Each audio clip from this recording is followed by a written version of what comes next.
मंथन news Maharashtra. माजी मंत्री तथा अहमदनगर जिल्हा बँकेचे अध्यक्ष शिवाजीराव कर्डिले यांच्या हस्ते राहुरी तालुका अँकर असोसिएशनचे अध्यक्ष बापूसाहेब चांगदेव तनपुरे यांच्यासह नवनिर्वाचित पदाधिकाऱ्यांचा सन्मान सोहळा गुरुवारी संपन्न झाला। माजी मंत्री कर्डिले यांच्या शहरातील संपर्क कार्यालयात हा सन्मान सोहळा पार पडला।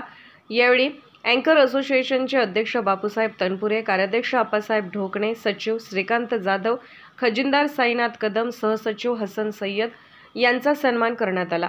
प्रसंगी भाजपचे तालुका अध्यक्ष सुरेश बनकर, जिल्हा उपाध्यक्ष अमोल भणगडे, युवा मोर्चाचे तालुका अध्यक्ष रवी म्हसे, सर्जेराव घाडगे, युवा मोर्चा जिल्हा उपाध्यक्ष सुजय काळे, अक्षय तनपुरे आदीसह भाजपचे पदाधिकारी उपस्थित होते। सर्व मंथन न्यूज महाराष्ट्र, राहुरी, अहमदनगर।